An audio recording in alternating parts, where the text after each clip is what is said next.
In my opinion, it's something different because what we had before is a machine that can do something that basically our hands can do. But now we've built a machine that takes over something that our mind does. So the thinking part is new in this phase with AI. We are smart. We can think.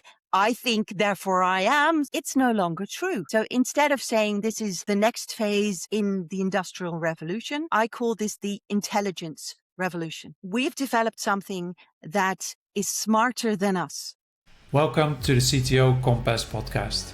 I'm your host, Margôt Journey, tech strategist and executive coach. In every episode, we meet tech leaders, from startup CTOs to enterprise CIOs, to explore what it means to lead in tech today. They share their stories and their lessons so that you can navigate your own journey in tech.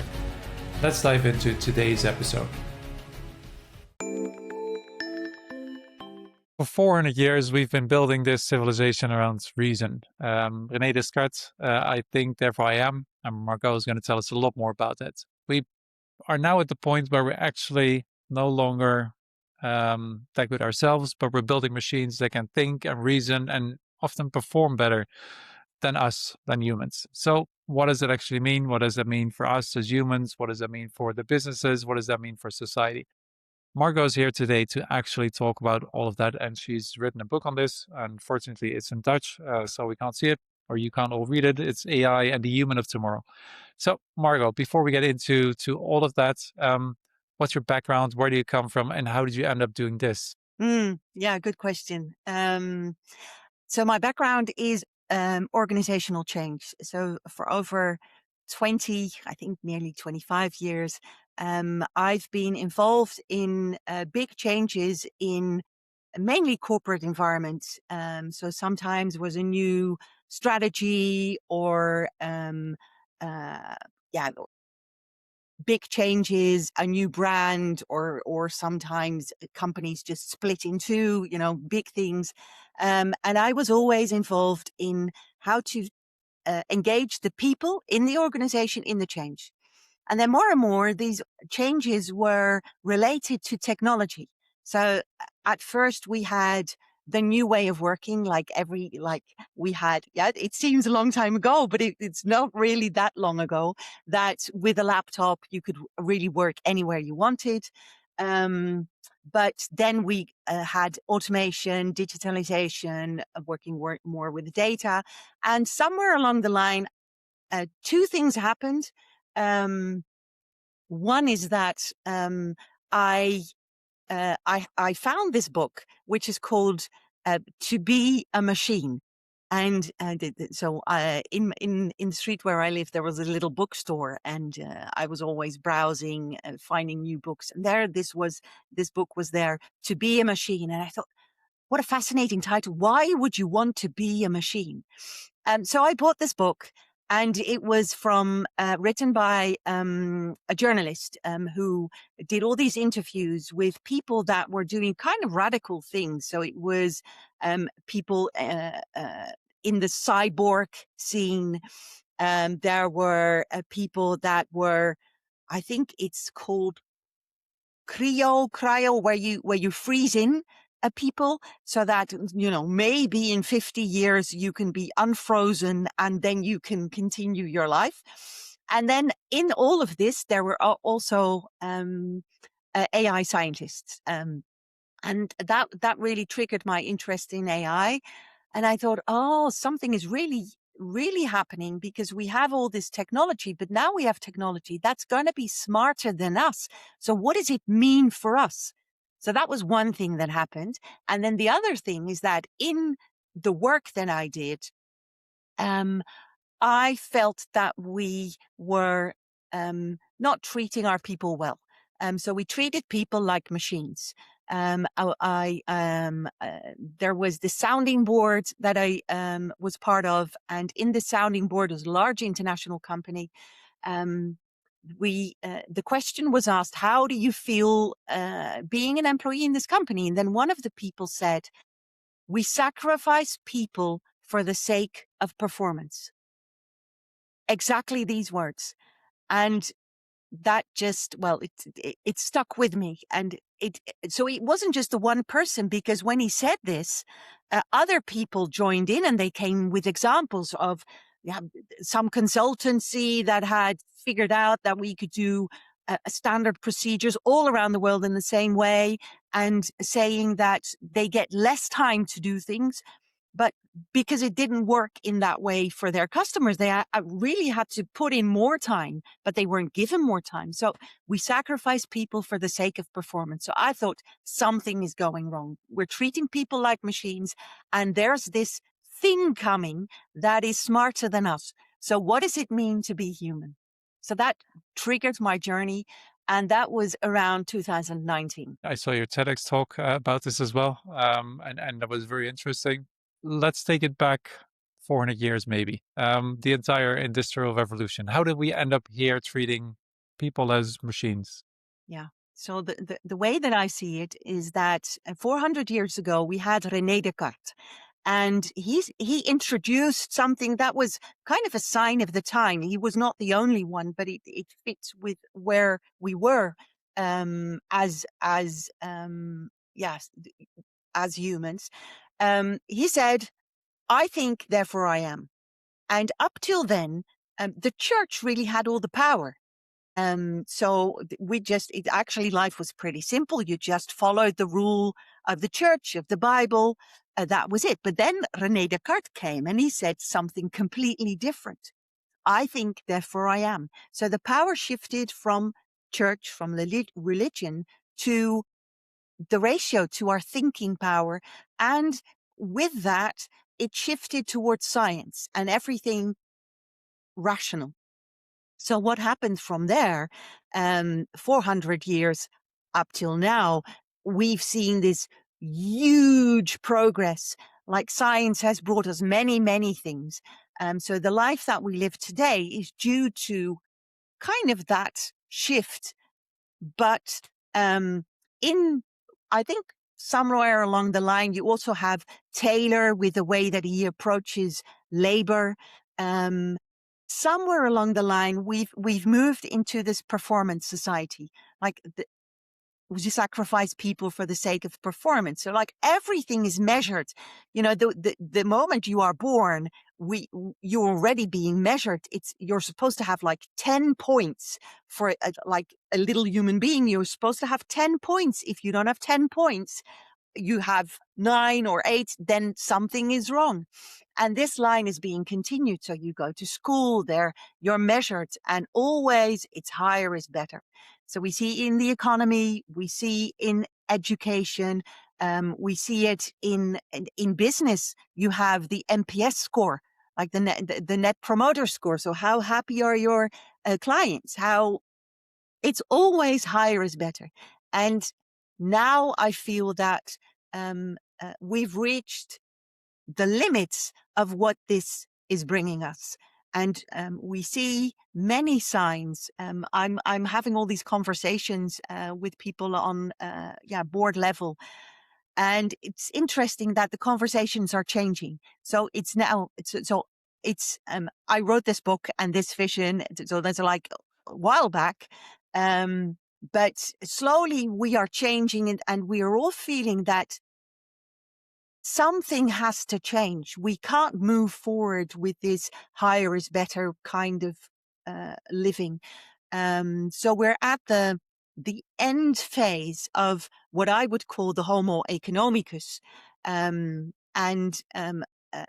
where we are invited. And I think AI is a driver of this change, because it makes a lot of things visible, and it enables us to do things that we couldn't do before. Um, so we're at this cusp of a new time, where things will be different. So we had this ratio for 400 years, and now we are invited. And the longer we wait, it's not going to be an invitation. It's going to be, more of a push towards something new. And part of that driver is, I think you're saying, is AI. We've had all these in the 400 years, all these technological revolutions, the steam machines and the electricity and the computer and mobile and the internet, everything's happened. Why is AI different from all of those Ah, yeah. previous steps where basically machines replaced humans. Exactly. So, some people say that this is another phase in the Industrial Revolution. So, we had all these phases. In my opinion, it's something different because what we had before is a machine that can do something that basically our hands can do. And but now we've built a machine that takes over something that our mind does. So the thinking part is new in this phase with AI. So where as humans, we've been thinking that our intelligence is what makes us stand out, right? We are smart. We can think. I think, therefore I am. So this is like has been our something that stood out for us as humans. It's no longer true. So instead of saying this is the next phase in the Industrial Revolution, I call this the intelligence revolution because um, we've developed something that is smarter than us. Now, you could say it's just a matter of definition. What is intelligence? But the thinking power of AI is something that we can never beat. So this is, so this, yeah, as I said, it invites us to rethink ourselves because if we thought that our intelligence was our unique selling point, then we're selling ourselves short because we have AI, we developed AI, and it's going to be smarter than us. So that's where the question comes in. What makes us different? What makes us stand out? What is the unique quality of humans? And in my opinion, so that's not our intelligence, but it's our ability and our need um, for connection, to be connected with yourself, with the other, and with all there is. Before we jump back in, here is something that I've learned from over 30 years of working in technology. The hardest part of leadership, it's not the technology, and it's not even the people or the teams. It's often that you're at it alone by yourself. There's no one in the room that fully gets what you're dealing with. There's no one that you can trust to discuss your decisions with. If that sounds familiar, find me on LinkedIn, Mark Wormgoor, and tell me what's in your mind. There's no pitch, just a discussion with somebody who's sat in that chair as well. Let's get back to it. So, on the one hand, we have this industrial revolution, which has gone into AI and is now, well, thinking maybe at some points in something smarter than us, and it's going really, really fast. On the other hand, we also have this societal change. And I think you just said it, it already feels that something is coming to an end. People are no longer happy just being machines. You wrote about the different generations from boomers to Gen Z. I've also read your take on this with the Gallup scores that we're seeing. What is that other evolution or change that we're seeing in our society? And so that's the change um, of values, I think. Um, and so these 400 years, we've seen this huge, the economical growth. Um, and and also the idea of it's all about me. So I want to like individualism. If it's everything is good for me, that's like the highest thing that you can achieve. So I want to have a better job. I want to have a better pay. I want to have a bigger house. I want to have. It's all about me, and it's about the having, like all this stuff that we need. And um, as we, yeah, I think the last 10, 15, probably a bit longer, slowly, there's become more awareness that having is not what makes us happy. It's not, you can have a bigger car and then you may be happy for 5 minutes and then you may think you want an even bigger car. And so, um, it's you can look at the pyramid of Maslow. So I think that's a very valid way of looking at things. So Maslow, the way that we know Maslow is the pyramid with 5 layers, and the top layer is about self-actualization. So you could kind of say it's about the me, the I. But then the fascinating fact is that Maslow, during his life, when he got older, he developed a sixth layer. Most people don't know this sixth layer. And I think that's because it didn't fit with our way of thinking about the world. Because as he grew older, he realized that it's not the I, the self, that it's all about, but it's self transcendence. So when you have become yourself, then the need on top of that is self transcendence, where you become meaningful because you are part of a bigger whole that transcends yourself. And I think it's an evolutionary thing because we have all the things, we have a home, and you could argue there's war in the world now, so there are uncertainties. But compared to 400 years ago, we've come a long, long way. So in this pyramid of Maslow, we've been growing and we're reaching the top where we realize that it's not just about me, but it's about me being part of a bigger whole. And then what I see is that AI is a driver, but it's a shift, as a slow shift in values. That what is important is not the having of stuff. Important is a meaningful, purposeful life. And we see that, for instance, Gen Z research shows that Gen Z has different values than, for instance, the boomers. And because of the situation that we are in, that Gen Z has qualities that we or older people are just not, we are not native digital people, so young people have a stronger influence on where we're going than maybe before. So I think it's a lot of things coming together, but it's also a natural evolution. So then what's before I ask that, how do companies and how do boards, when you talk to boards and you talk about this evolution, about this AI road, about the different generations, about the self transcendence, or at least which is also taking care of the world and taking care of society and Mhm. having this bigger purpose. How do they respond to that? Yeah. So um, years ago, it was too philosophical. So nice story, Margaux, but we have our business.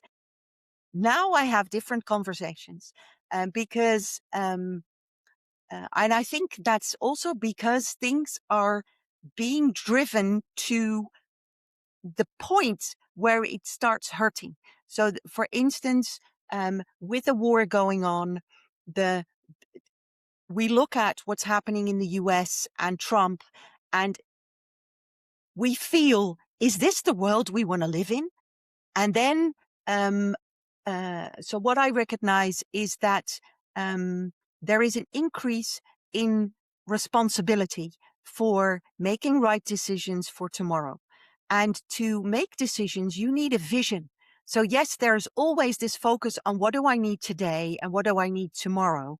But without the vision of a of the bigger picture, you can't really make the right decisions. And I know that we, in the business, um, 10 years or longer, there's this distinction between the business case and the value case. And this was, so we talk about the value case. In the end, for a long, long time, it was still the business case that ruled.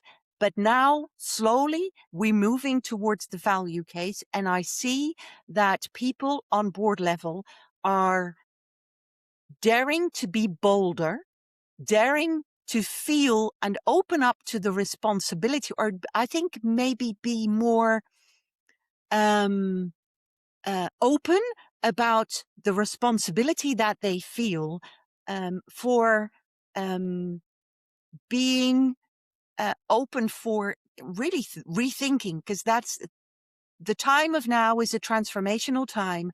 And that means that if we keep doing the things that we did before, we're not going to benefit, for one, from what AI, for instance, can bring, but also we're not moving, like evolving as we could. So we're leaving so much potential behind.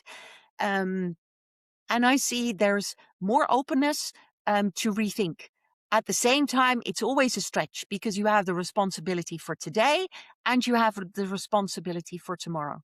But obviously, my role is to challenge, to make sure that we don't forget the responsibility for tomorrow. And I feed into this. And then it all starts with small things that you can do.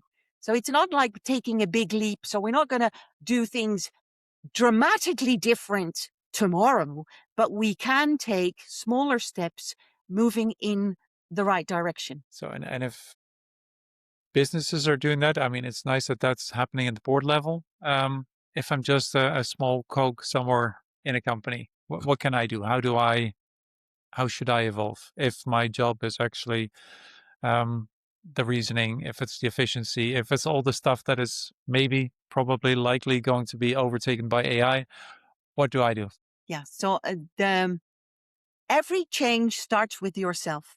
So I think the one thing that I am worried about, that I do not want to accept, is that people say, I can't do anything. We can all do something. And we really have the responsibility to do something. Um, in There is something that is problematic, which is that uh, we are being led into being fearful about the future. And if you look at the news, there's a lot of negative things happening, and then you can think from for instance, my dad is 90 years old, and so if he's actually happy that at some point he's going to die because he doesn't have a positive perspective on the future. Um, we need a positive perspective, and we have the power to turn the time. So what can you do is, I always say that radical curiosity, so not just curiosity, but radical curiosity is a perfect way to open up to new things. So, in this time, it's good to be informed, and be informed or be curious about not just the things that you are normally interested in, but in the things that you may think, oh, this is not for me, oh, or it will pass, or whatever. Open the door, investigate, experiment a little. Because if you are informed, you make different decisions. We can't leave the decisions over to that. That's like the thing with AI. The responsibility for AI is so big, we cannot leave it up to the AI developers. We need to take this responsibility with a much larger group, like with society as a whole. What do we want that AI does for us? What are the guardrails that we want to have in place? Instead of thinking, oh, well, those people building it, they will do the right thing. We can't leave it up to them. So taking responsibility, being curious, opening up doors. And then in the agile world, there's this wonderful principle of the run and the change. So, um, the run, for people who don't know this, the run is what you have to do in your work or in your life. It's just the daily things that you have to do. Like, I have to clean the house, do the groceries. It's like just keeping things up and running, whether it's just your life or it's your work. That's just the things that need to happen. Um, the change is time that you dedicate to doing things better for tomorrow. So it's time that you invest upfront to, to do things differently. And in our life and in our work, everyone should dedicate time. So 10% would be good. If you can't make 10%, then just start with 5%, but make sure that in your week, you have dedicated time to um to to figure out how you can do things differently, because if you invest in the change, you make the run of tomorrow better. And for instance, when you look at the whole possibilities of AI, it's good to dedicate some time to just experiment and see, what can it do for me? You don't have to just create value straight away. Experiment first, understand what it can do, and then you can start implementing it. So you don't have to wait for the boards to say, we all go that way.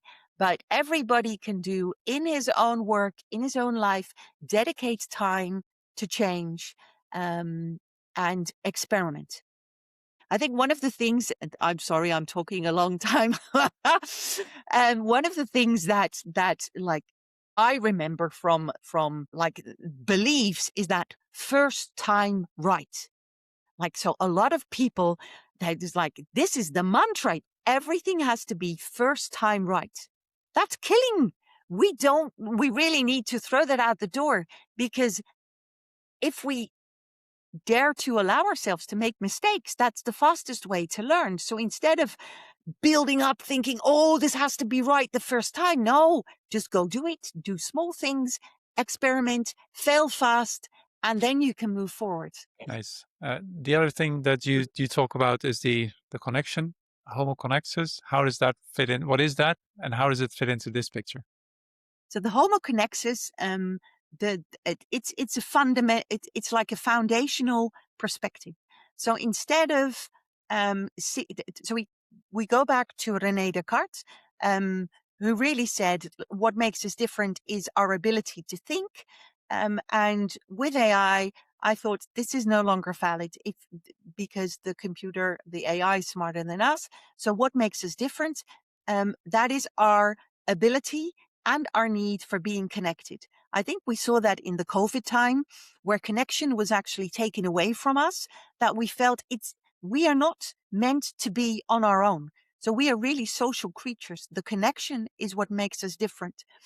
And this connection, how does connection work? Because it seems like, okay, I'm connected, and you could interpret it in many ways, saying, well, we are connected because we are on a device, right? Digital connection. But the way that I explain connection is that it goes in 4 layers.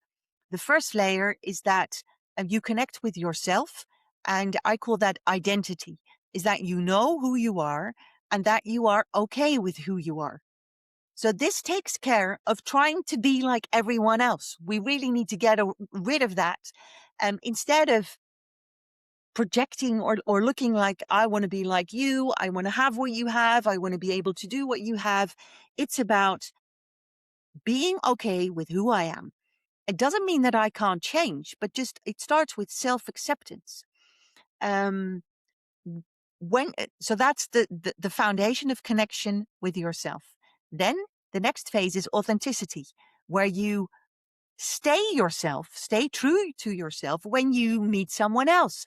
That it's not that you leave yourself at the door, but you allow yourself to shine through. Authenticity.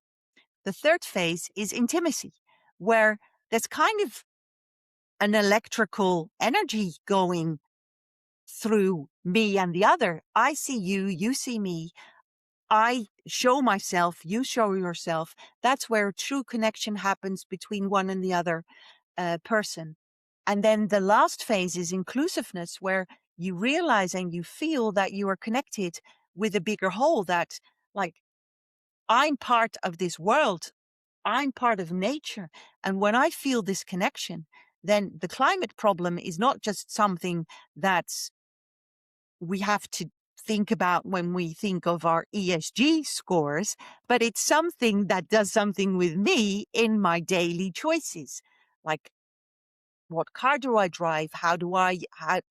What food do I eat? So this is how I explain, um, yeah, make make connection tangible. And it's super simple. And the way that you could use it is not just for you as a person, but it works exactly the same way for companies or for teams. Who am I? Don't try to be like everyone else, but just know what your identity is. Stay true to that identity. Be authentic. Build meaningful relationships with others, and be responsible for your influence, for your part in the bigger whole. So it's a foundational way of looking at yourself. And the good thing is that when you start working with this connection, it's the way to let go of the grip of the Homo economicus, where we want to be better, we want to have more money, we want to have.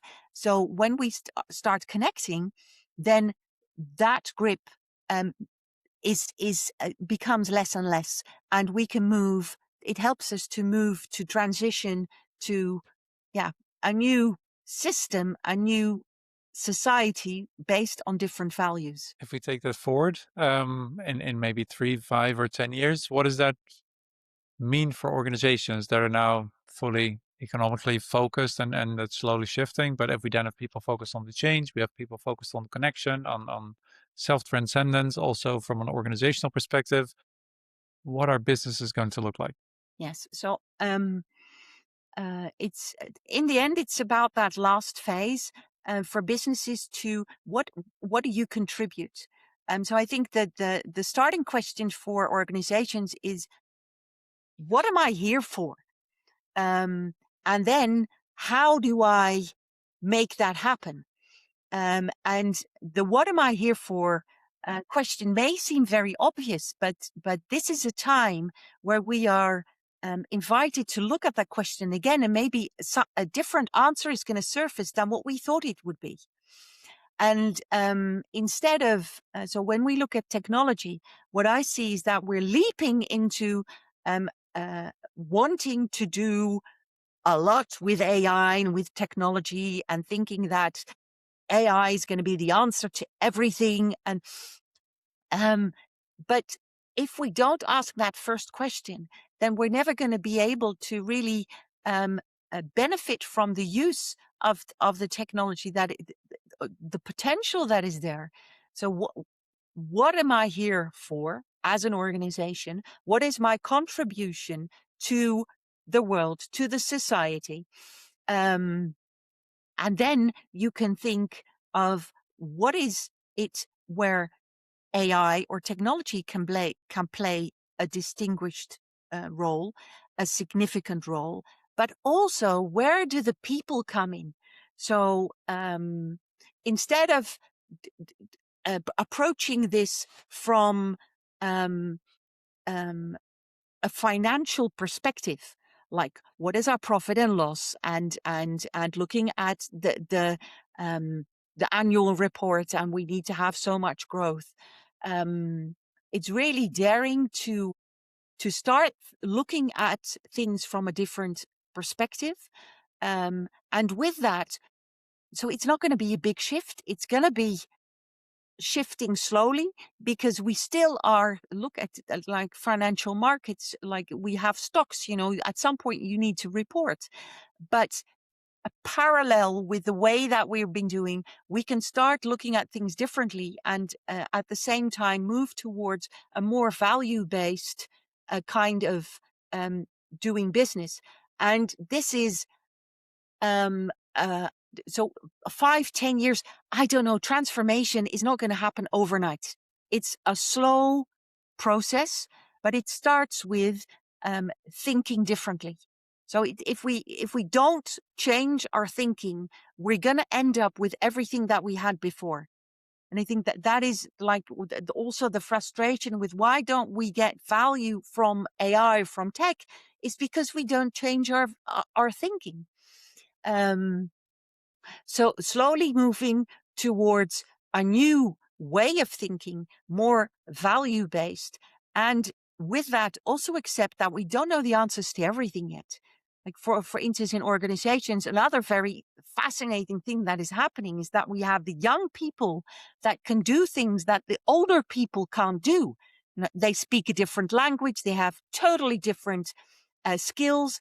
It doesn't mean that the older people are useless, but we need to, like the whole idea of having seniors and juniors needs to change. So how can we use the talents and the skills of a younger generation, combined with the experience and also life experience of the more senior people, without having the idea that you're disqualified, kind of. That's what we don't want. So there's many changes happening at the same time.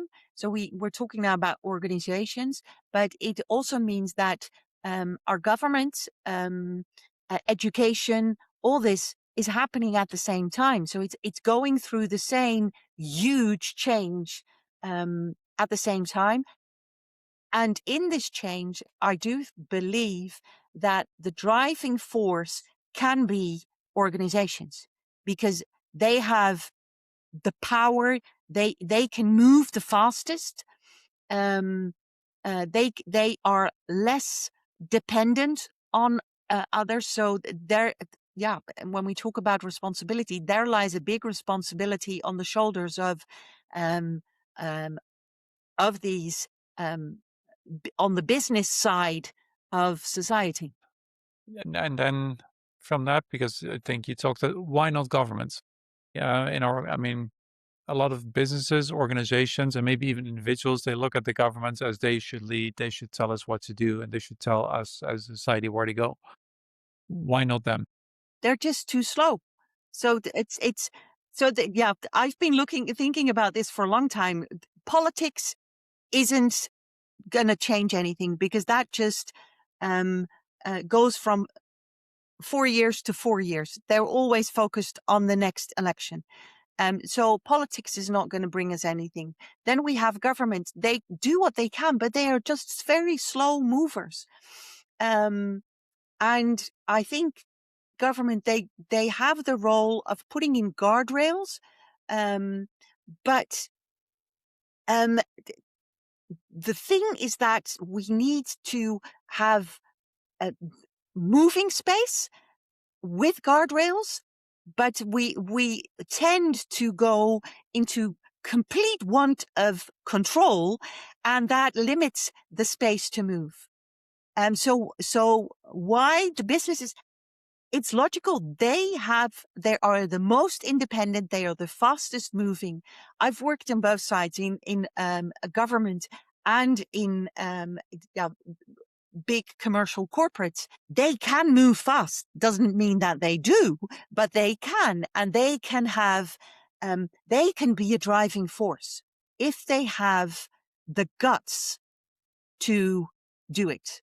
And to be honest, I think the larger corporates that will not show the guts, they will be overtaken by even faster moving, smaller, emerging companies that are making the best use of an excellent combination of human and AI.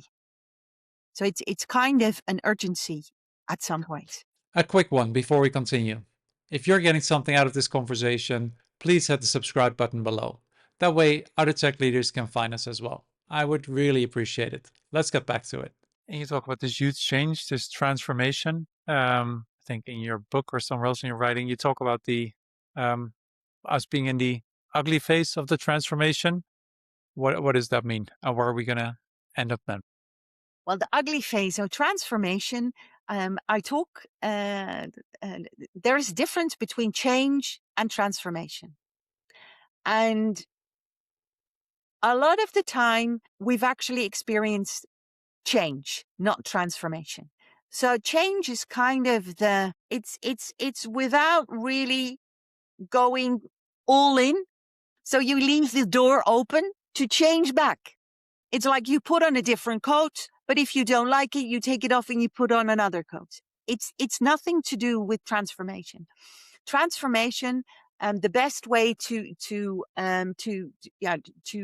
understand this is just thinking of the caterpillar and the butterfly.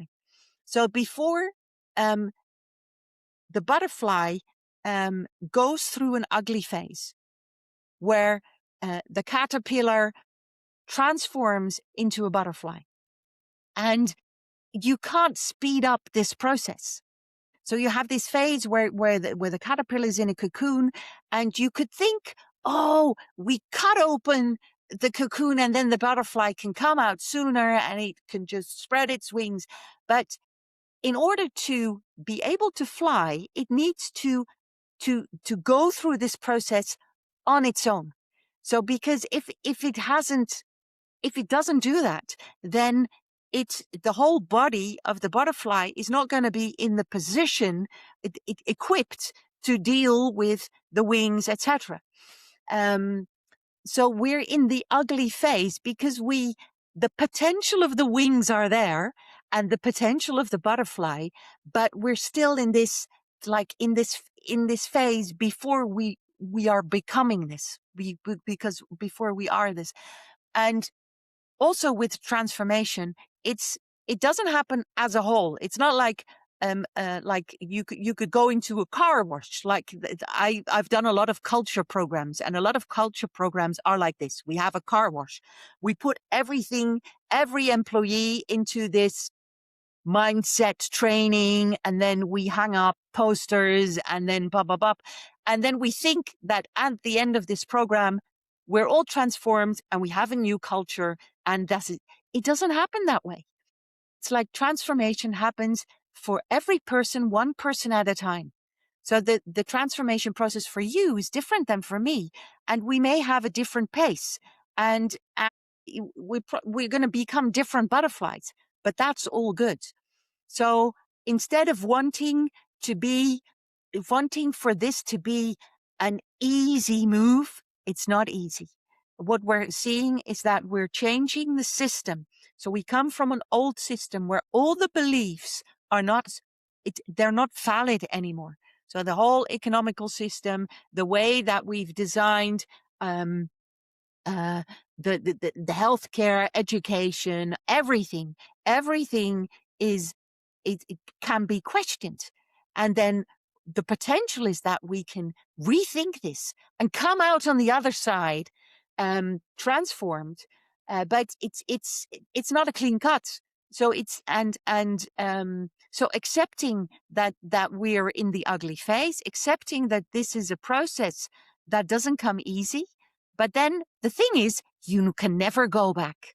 So it's not like you keep the door open. You go through the phase and then it's there. And then you can't go back. You have the butterflies, or you have the wings, you are the butterfly. And then it's done. But we're not on that side yet. And then my last question for you is what gives you hope? You talked about your father, and I understand that. I mean, we have so many different wars going on at the moment. We have leaders that are extreme left, extreme right, either side of the spectrum, that are governments that maybe don't have always our best interests in mind, but just want to get reelected in 4 years. That's one side. On the other side, we have the individuals, we have Gen Z coming, we have all these businesses, these boards that have hope and are there, creating, or at least setting themselves up to create a more beautiful future. Why do you believe that second wave, or second group is going to come out on top in this transformation? Yeah. So I had a conversation, I think it was 2 or 3 weeks ago. And the other person asked me, "Do you believe this or do you know this?" And so it's beyond belief. And I think so. Do I believe this? I believe it, but it's not a matter of I believe it and you don't believe it. So it's beyond that. There are so many signs, so many initiatives, so many things already moving in the right direction that I can't say I can prove it in the rational Descartes kind of way, but it's much stronger than belief. So I really. And it's stronger than hope. So there was someone else, he said, well, what is hope? Hope is like putting it out there, or depending on something outside of you. I hope it's going to turn out. I have faith. I have faith that we are moving in the right direction, and the conversations that I have and the initiatives that I see. And yes, I think there sometimes things need to be obviously not what we want, so that we really dare to make different choices. So at some point we I might have hoped that through COVID, we would have come out wiser than we did. We didn't, right? After COVID, we kind of went back to where we were before. So it was like a preface. But in the time where we are at, there are a lot of things that are depressing. But I think an important thing that I want to add is fear is the worst thing to feel, because if you are fearful, you are not going to take action. There's a lot of fear spreading. And when you're in a fear state, you freeze. And I want people to see perspective, to see the potential, to understand that we have the power to empower people, that it all starts with yourself. And that I have faith that at some point we are going to move, that my children and the children of my children are going to be in a different world than we experience today. Thank you. It's very inspirational. If people want to learn even more, they want to go deeper, where do they go? I invite everyone who wants to connect with me on LinkedIn, and my website, margotvanbrakel.com. That English and Dutch, bilingual. There's a lot of information there. So I think that's two good ways to connect. Yeah. Links in the show notes for sure. Margaux, thank you very much for being here. It's been inspirational. So thank you for that. And thank you for coming on the show today. Thank you, Mark. Thank you for inviting me. As we wrap up another episode of the CTO Compass, thank you for taking the time to invest in you. The speed at which tech and AI develop is increasing, demanding a new era of leaders in tech. Leaders that can juggle team and culture, code and infra, cyber and compliance, all whilst working closely with board members and stakeholders. We're here to help you learn from others, set your own goals and navigate your own journey. And until next time, keep learning, keep pushing, and never stop